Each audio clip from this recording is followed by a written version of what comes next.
Berarti mungkin harus ditaruh di tray aja. Kalau ada di tray, taruh apa? Ini sebenarnya bumbu-bumbu itu. Jadi orang kalau mau coba, taruh dekatnya itu. Karena apa namanya? Ini yang dicoba. Ini black nut press. Oh ya itu. Ini keluar kan? Bukan. Black nut yang candle nut. We are looking for the candle nut. Kamu ada keluar. Ini kayak keluar. Iya. Itu kemiri. Oh ya? Bentuknya apa? Ladies and gentlemen, welcome to the Authentic Indonesia Food Tasting and Workshop. The event is a collaboration between Indonesian Trade Promotion Center, the Consulate General of Indonesia in Los Angeles, and Javara, an Indonesian organic food exporter. This event is created with a vision to inform, educate, and encourage the communities in Los Angeles about Indonesia's authentic food and culinary culture that are relevant to the global trend for healthier diet. Today we will have a workshop, Q&A session, and most excitingly, a food tasting and demo by Javara. To begin this event, I would like to invite Consul General Honorable Umar Hadi to deliver an opening remark. Good afternoon, ladies and gentlemen, Ibu Mari yang saya hormati, Ibu Julia, Pak Norman, Pak Arif, Ibu Helianti, Helianti from Javara Group. First of all, because this is a gathering of Indonesian community, I need to clarify one thing that you see there is a rumor going on in the Indonesian community to say that the new Consul General is a handsome man.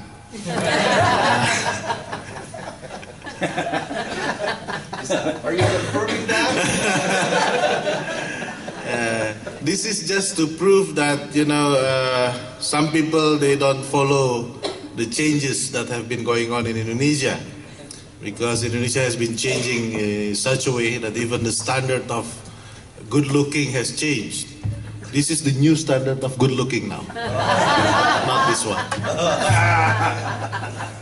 Okay, so it's clear. So talk about physical appearance. From my physical appearance, you can guess already that, you know, I have a passion about food.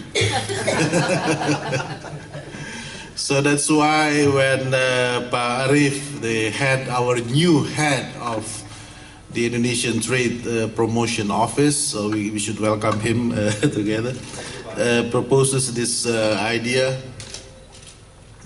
to have this gathering, so to allow Ibu Helianti from Javara to introduce the new wave in Indonesian culinary movement. I have to say this is a movement now, and we are very lucky that you know, one of the proponents or even the igniter of this movement is here today with us, Ibu Mari Pangestu. And you know, as I say, as a guy who loves food, of course I am all for this culinary movement. And from what I heard from Pak Arif, is that this is a very even more special, because what Ibu Helianti is going to introduce is more organic but authentic type of ingredients, so that, you know, we promote Indonesian food, but then of course, like in any other efforts or promotion effort, you know, we need to seek to find a good niche market. And I think LA is a good niche market for this type of ingredients. So that's why I'm very happy today. And of course, after a very good lunch that Ibu Julia has been so kindly took me to, so I'm looking forward to it. So thank you very much, Ibu Helianti and Javara. And of course, thank you very much, Pa Arif. And with the hope that this introduction will inspire some of our members in our community to start, maybe a business in this area. Pak Buce seems to be one of the candidates. Just hoping. Well, Pak Buce always cooks very nice food. Everywhere he brings food. So without further ado, of course, I thank everybody who has been making the efforts to come here. And of course, this will not be a one-off event, because promotion of Indonesian culinary will be, the continuous effort that this consulate is going to do. And of course, as always, we need engagements and participation from the Indonesian community, because without that, consulate cannot do anything. So thank you very much, and I expect a good afternoon with not only presentation but also workshop and demonstration, and after that, of course, eating the food. So welcome, and thank you very much. Ladies and gentlemen, please welcome Ibu Maria Papanusi. Pak Umar, Pak Arif, ladies and gentlemen, Ibu Lydia. I'm very happy to be here. I guess still continuing my job to promote Indonesian culinary. I think we started on this journey about 3 years ago when I first became Minister of Tourism and Creative Economy. Our ministry, as well as the Foreign Ministry, we were like-minded in seeing that culinary diplomacy is really the way, not just to people's stomach, but to people's heart. And people remembering through the taste buds, so that they will want to come to visit Indonesia or want to know more about Indonesia. And of course, we were somewhat jealous about the success of Thai restaurants, Malaysian restaurants, and Singapore restaurants abroad, and how successful it was. So we tried to, do you have this presentation? Yeah, I sent you. If not, don't worry, I will just talk to the presentation. Basically, we decided that, okay, when you ask somebody, what is Indonesian food? If you ask somebody from Padang, they will say nasi Padang, right? If you ask somebody from Surabaya, they will say rawon. If you talk to somebody from Manado, they will say ikan rica-rica, yeah, and so on. So when you ask somebody Indonesian food, I think the only answer that you maybe can get consistently is nasi goreng, and maybe rendang. Yeah? Even rendang, is it Malaysian? Is it Indonesian? Yeah. So we lack the understanding about what is Indonesian food. So we started on this journey by saying, okay, we cannot have too many food, because Indonesia is so diverse that there's so many food. In each province have different food. Yeah. So we said, okay, we need to agree what is Indonesian food and what we want to promote, and we cannot promote too many. So I just pick a number. I said, I don't want 100. I don't want 10. I want somewhere in between. You guys choose. So we collected all the different ministries involved, as well as the chef association, everybody involved in food, including the people who are producing the spices and so on. And Garuda was also part of the group. I locked them up for 6 months. I said, you come up with what I would say is the 30 iconic culinary dishes in Indonesia. And in the end, we did come up, because this is, I think, part of the Thai success story. When you say Thai food, people will say pad Thai, green curry. It's standardized, yeah? So you have to standardize it. So first pick it, and then second, standardize the recipe so that people get familiar to the taste. And then promote it in a standardized way. So there is a presentation, but I'll just talk to it. There is the book and the 30 iconic culinary dishes. But how did we choose the 30? What was the criteria? First, the ingredients are easy to obtain, domestically as well as overseas. Yeah, that's part of the Thai success story too. If you see the Thais, they promoted the food, but from promoting the food, comes promoting all the ingredients that go into the food, including the fresh product, because you can find Thai durian, you can find Thai lemongrass in the supermarket, as well as all the ready spices. The second criteria is recognized by the country in general, and that the taste is not so strange that it's difficult for a non-Indonesian to like it. You know, you cannot have something like, I don't know, I'm trying to think of an example which is difficult for somebody to like, maybe not too spicy, not too pedas, yeah, so that people cannot eat it. Third criteria was that we have to standardize the recipe by chefs to a professional level. And the final criteria is the food has to have a story, because what we are promoting is not just the food, but we are trying to use food as a means to promote the country. Okay, so then they were locked up for 6 months, and they had a lot of arguments. And even now, when I present the 30 iconic culinary, people will always ask me, why is this not there? Why is this not there? Yeah, but it's unlimited if you do that. So we picked a few. I'm not sure that you can see. Okay, notice that it is.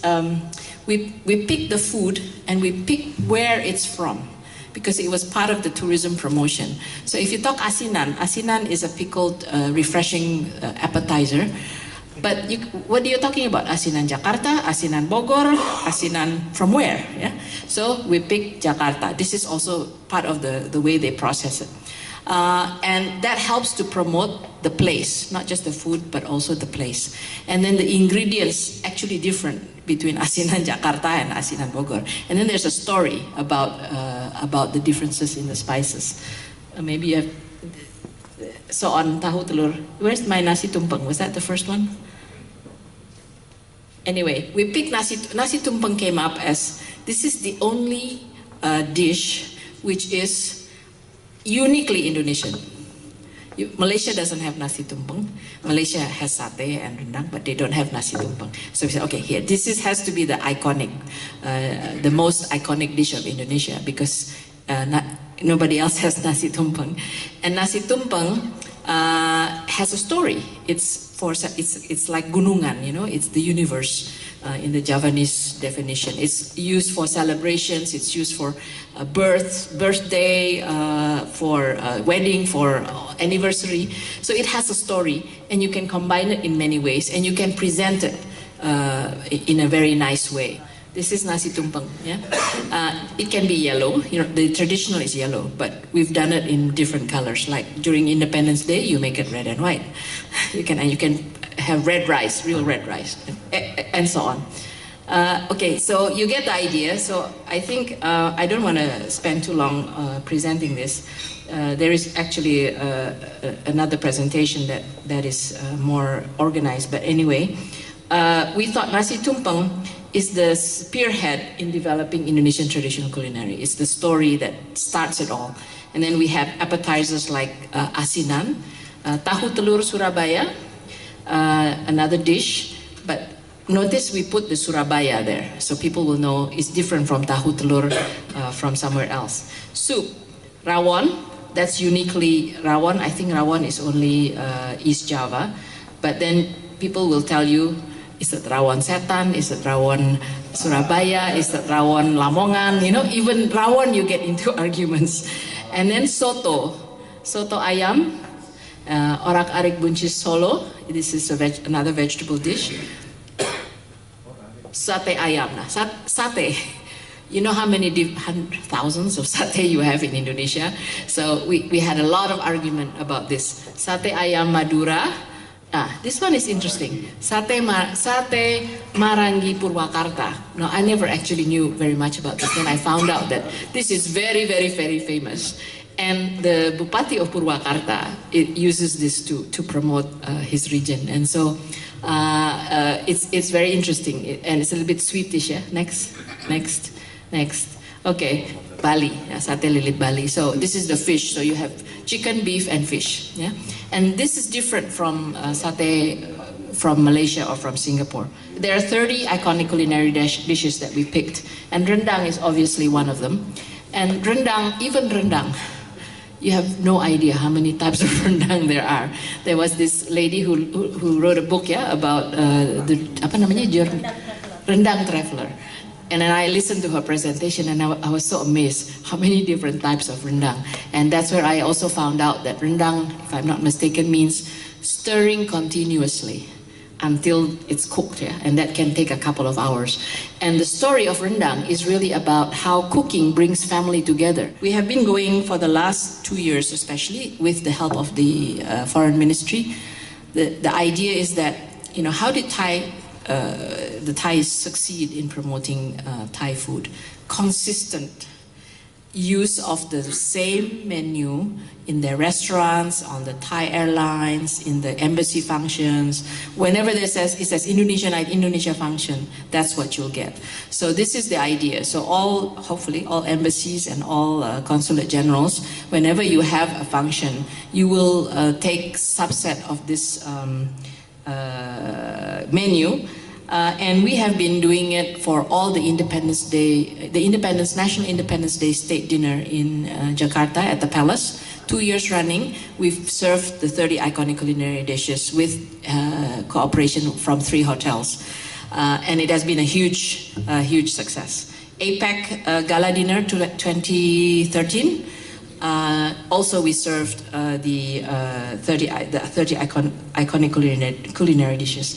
And we have been sending groups of chefs around the world, including they have come to Washington, D.C. last year, 2 times, to introduce the menu and the way to cook it to different groups, including, it turns out, I think this is an important result, to the culinary schools. Because if you teach it at the culinary school, then the chefs who are learning at this culinary school, they can spread it out again, right? So it's already in the curriculum of some of the culinary schools on the East Coast. And besides standardizing the cuisine and the taste, it's very important to ensure the availability of ingredients and authentic spices in the international market. And this is where something like Java Negra will come in. You know, you look at the Thai food. You go to just a standard supermarket, doesn't have to be an Asian food store today. You will find ingredients to cook Korean food, Chinese food, Thai food. But Indonesian food still not yet too well recognized. So it's a way to promote not beyond your, it's not just about the food, it's how you promote the whole industry and the country at the end of the day. Thai restaurants are being used a lot to promote tourism as well. If you notice, we notice that whenever you have Thai events, people will always come because they know what to expect. They think they're going to get really good food, yeah, and they do go quite all out. But it's a whole process of government support, including Thai Airways giving a discount for the export of the food and so on. Yeah. So now that I'm not in government anymore, you know, we did recommend all this. It's up to Pak Konja now to also help and ITPC how to promote in a holistic way. Yeah. Not just the food. We want Indonesian restaurants. Hopefully, I think there are representatives here from Indonesian restaurants.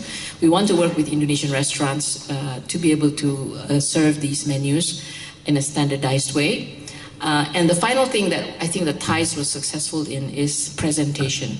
That's another level again. You know, if you go to a Thai restaurant, even the cutlery is from Thailand, and then the decor, the crockery. So how do you sell a holistic concept, not just the food, but the whole ambience and atmosphere, which is also promoting other products, your furniture, etc. You know, this is something in terms of presentation in a holistic concept, I think is the next level. But first, we are now just at the stage where, okay, let's focus on the 30 iconic culinary dishes. It's standardized menu, standardized way to cook it. See whether we can really promote these 30 iconic culinary dishes in a consistent way, hopefully over the next, I don't know how long it took. It took Thailand 15 years, I would say. So maybe in the next 5 years, focus on that. Hopefully the restaurants, the culinary schools. And then the need for the spices will come. The need for the ingredients will come. The one that will be challenging will be passing the FDA. The process side of it, and the more difficult one, of course, is the fresh product. Yeah, but if the Thais can do it, why can't we do it? Yeah. So we have lemongrass, we have manggis, we have durian, we have almost all the same ingredients. So it's actually a potential business beyond the food. I'll end there, and hopefully I've made you all hungry. We should have better pictures, and maybe the pictures should also inject out smell. Yeah? But I think when you have the cooking demo, we can have the smell. But Java Negra is an example of Jawara, sorry. Jawara is already international standard spices and ingredients. So we hope that that's already a good beginning for the supply of the spices. Thank you.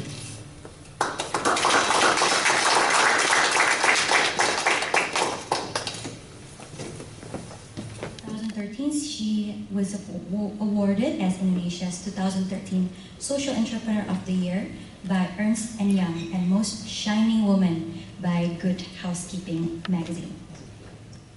The company also gained supports from Swiss Import Promotion Program, or SIPPO, and Import Promotion Desk, or IPD, as SME with strong export potential to Europe.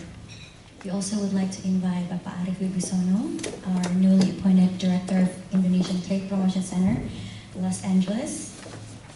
Bapak Arif just came from Washington, D.C., where he was serving as the assistant of the trade attaché in Washington, D.C. Here we have Ibu Helianti.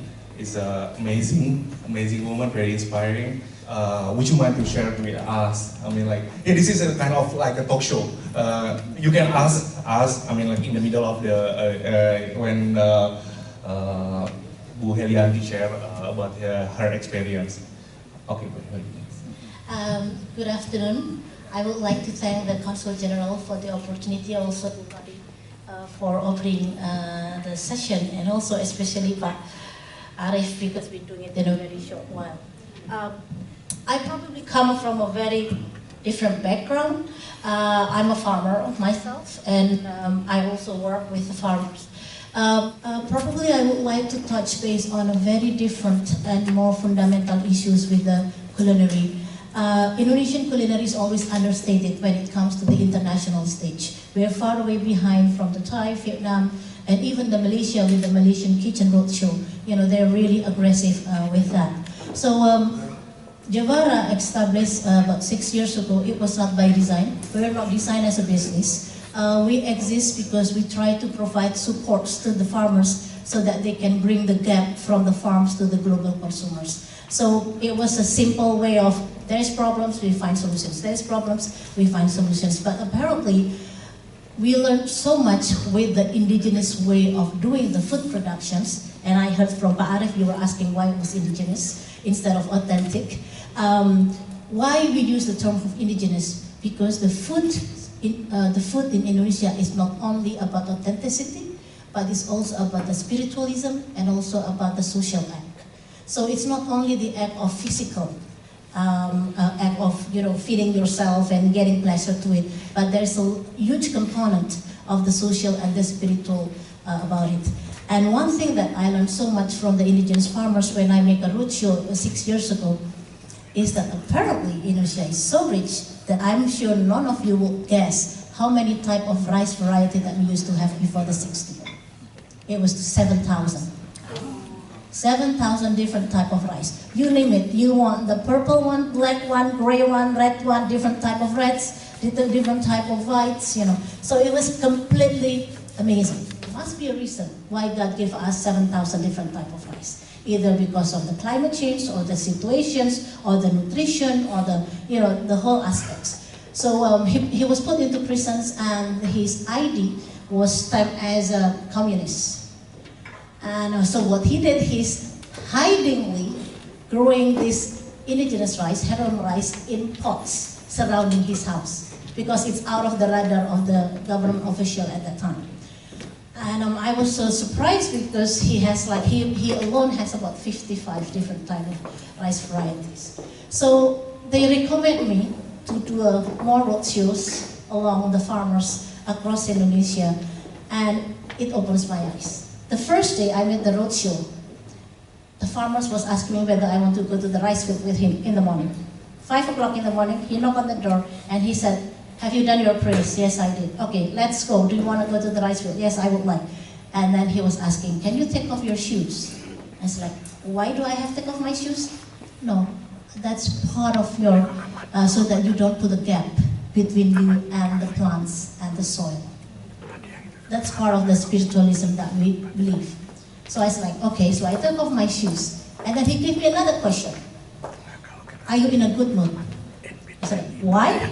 "No, if you're not in a good mood, I would rather not to have you in my rice fields because you will upset my rice plants." And I said like, okay.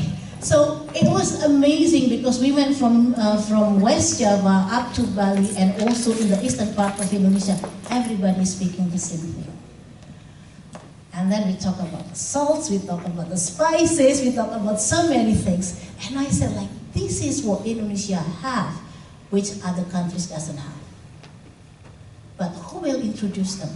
So we decided to work with the farmers so that they can have a market guarantee to keep continuing growing that kind of indigenous plants. And we give them the guarantee to purchase, and they can decide that whatever the price they want.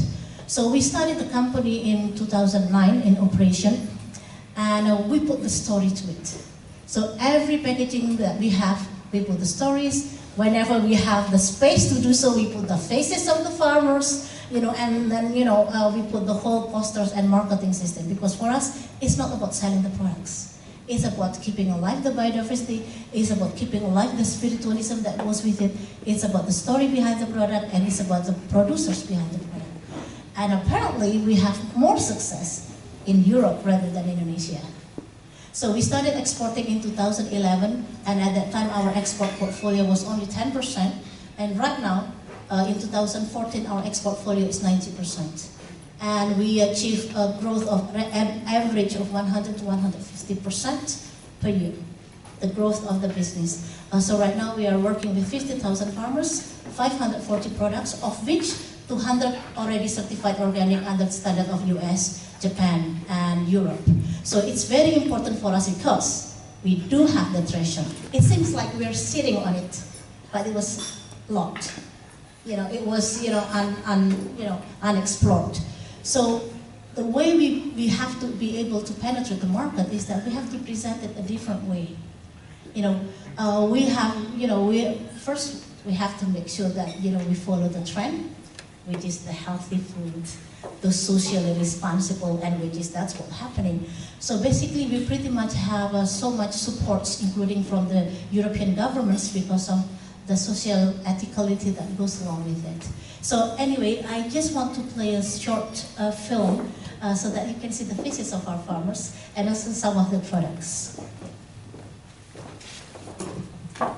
And during the workshop and the sharing, I would like, after this, it's easier for me to talk with the products, so that you can see directly, what makes it unique and special.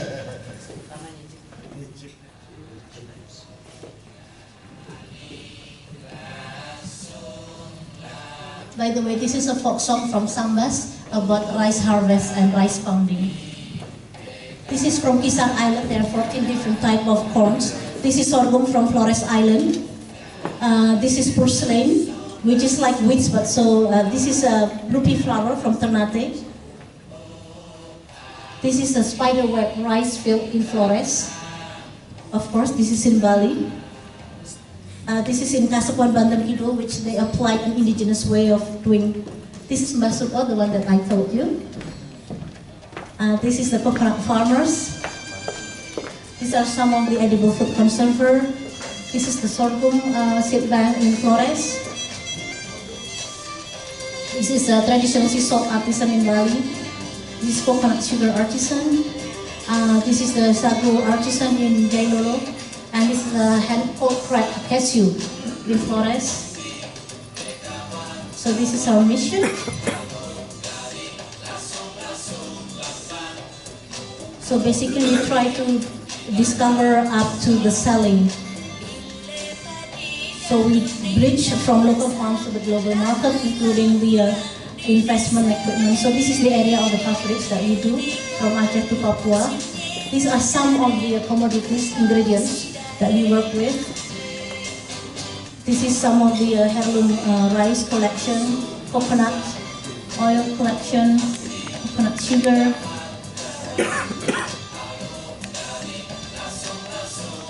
This is coconut jam, which was very hit during the winter fancy food. This is coconut butter spread, coconut syrup nectar, coconut chips. So we have so much of coconut-based products from Indonesia. We just want this in Italy for the packaging. This is salt from Bali. This is pyramid salt. This is cashew butter from Flores. This is a gluten-free flour, which is very popular right now in US and Europe. This is a vegetable noodle color, sambal, rice cracker, spices. So this is what we do with some of the chefs, including Maharasa Indonesia. We do a pop-up dinner featuring a certain region. So it's more like a narrative dinner. So we also from time to time bring the champion farmers to overseas to present themselves in various events, including in workshops, so that they have pride and also confidence in continuing whatever they do.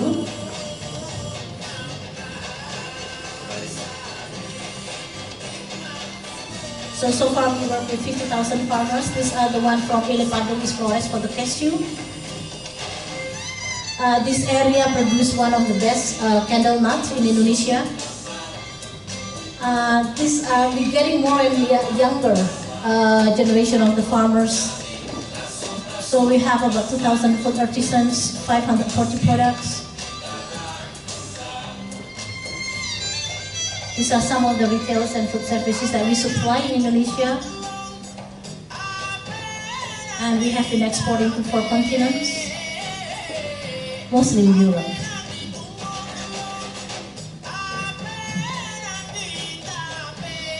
So these are some of the supporters and collaborators, also from the Swiss government, the German government.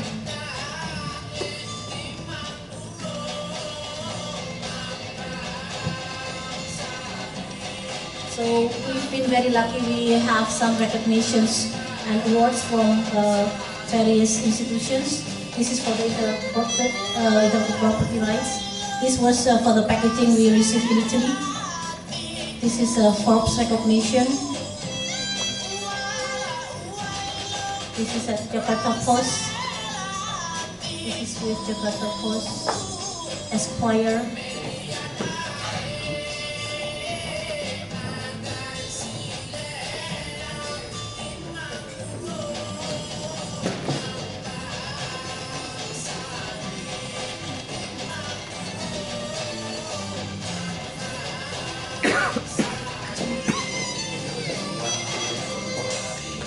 So this is the values that we believe in what we're doing right now.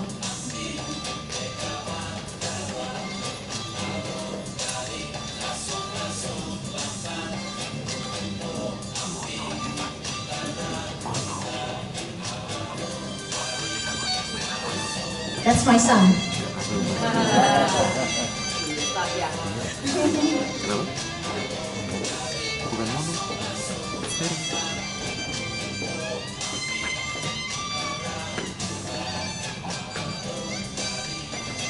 So we pay the royalty of this song by sending the composers with the honey.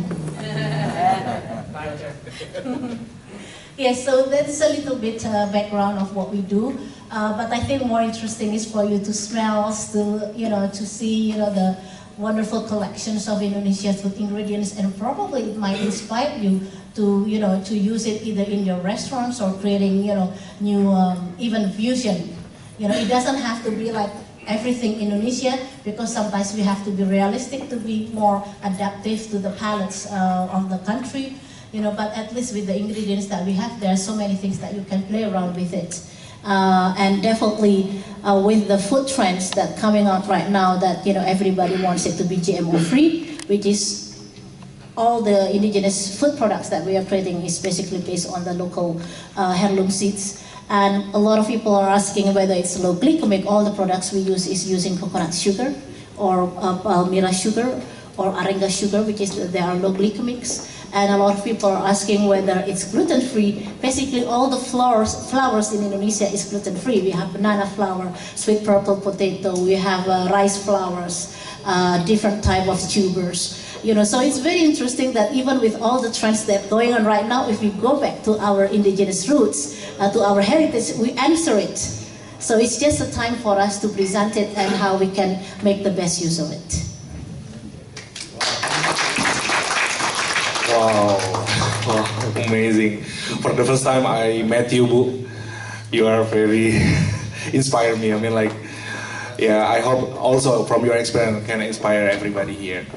Now I think it's time for you, go to the cooking demo, I think. Some of you that are familiar with the Thai food, you will know that the Thai also use the same flour. But what a lot of you doesn't know that actually it comes from Indonesia, from Ternate Island. I went to Ternate 2 years ago and go to the forest trying to find, because the Latin name for this flower is Clitoria ternate. So it comes from Ternate Island. But when we went there, we could not find it in the forest. We could not find it in the houses of the farmers. So basically it's gone. So we have to reintroduce again the plants. So we give the farmers with the seeds and also how they make use of it. So basically it's a natural food colorants, and Indonesia is very rich. If you come into the food industry these days, you can see that a lot of food coloring is being used, food preservative is being used, and all these artificial ones. And people are now wanting to have a healthier options. We still want colors, but actually Indonesia has so many different plant-based food colorants. Now let's do a little bit trick of the magic. Probably you can help me from that side. I think we did like a big stir. So the same flour we can use for coloring rice. We also have infused salt using this blue color, but the interesting part. Now we put the acidity to it, because basically the flour itself doesn't have any flavor. It's very neutral. So that's why it's perfect for food coloring. You can use it for puddings, you can use it for making like blue chai. Okay, now we're putting the acidity to it. Go ahead. You will see that it gradually changes color. Yes? Terus deh. Udah gitu dia.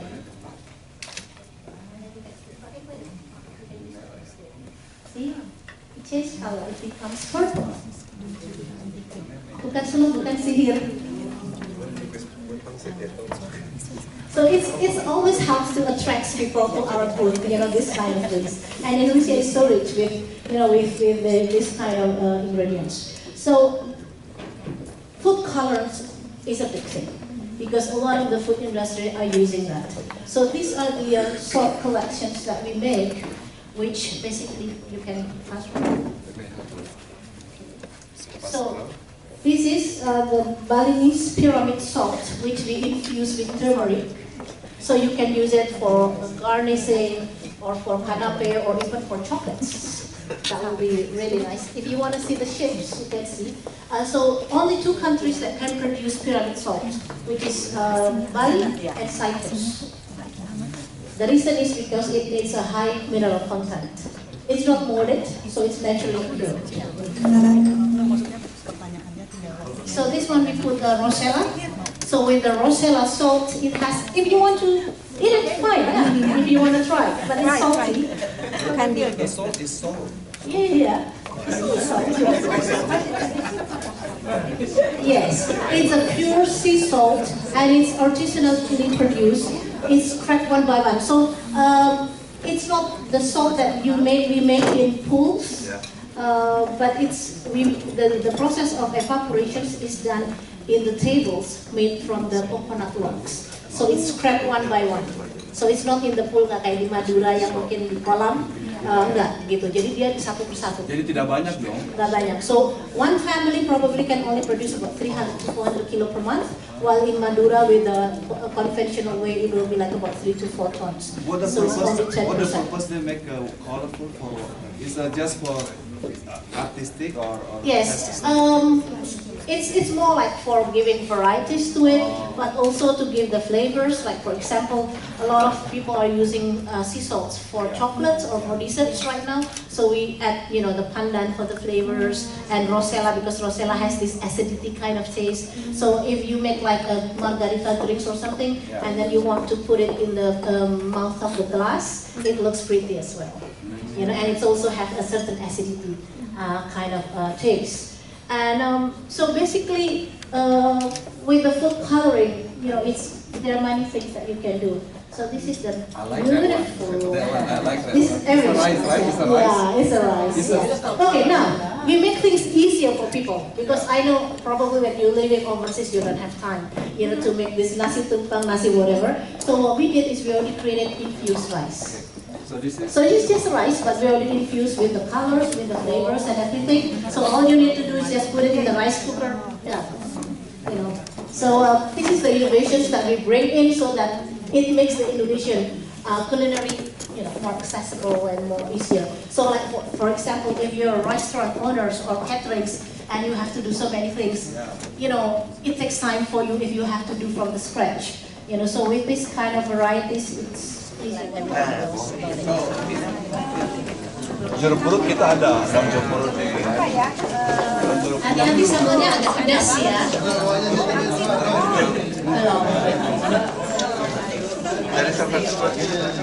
Okay, I have to say what makes this raw special. The fish is sustainably catch. Jadi nangkepnya rame-rame. Jadi 5 atau 6 nelayan mereka masuk ke laut dan mereka standby dan in front of the sea. Boleh Pak. Nah, dia tuh wali sambal kenari. So this is very Indonesian. Kenari only exists in Indonesia and Philippines. And this also done by the sambal artisans from Jailolo.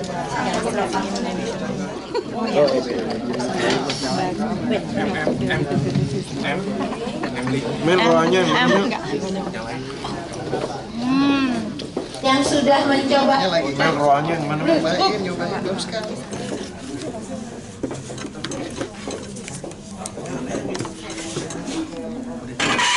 Nyalain aja dikasih minyak dikit.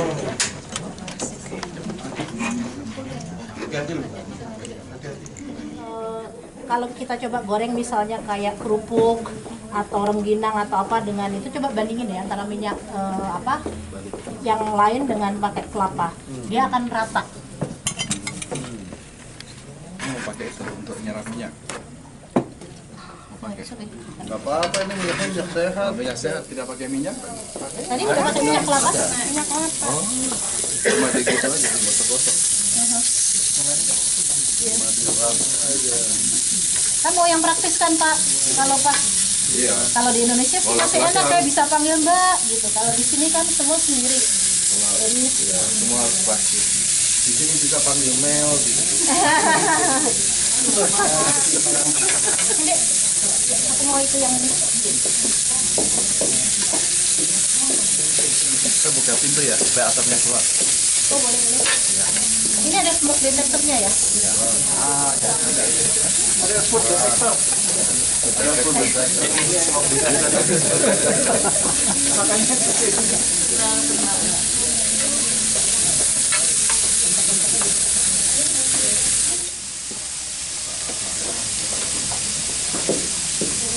Penasaran aja. Mana Pak? Enak? Rasa nambah. Rasa rawon.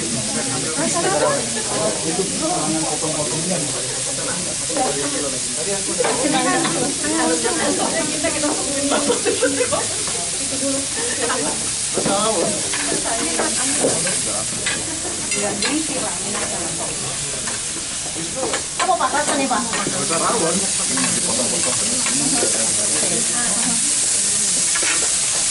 So Wah, enak banget ada mangkuk. Jadi tadi.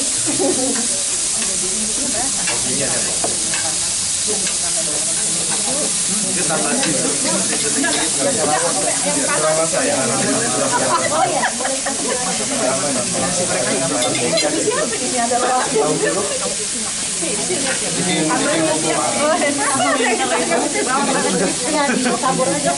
Bayanginnya saya bukan koki ya.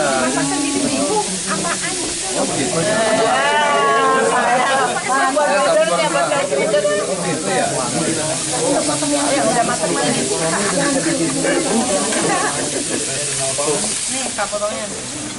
Tadi mana isi dari miring, Bu? Oh. Saya pakai butter yang turmeric.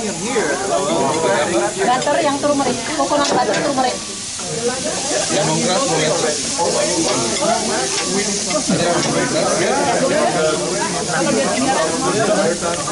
Kalau saya wondering ini skala ekonominya Kalau bikinnya jualan yang masif bisa, Pak. Kalau jualan jadi gini-gini bisa.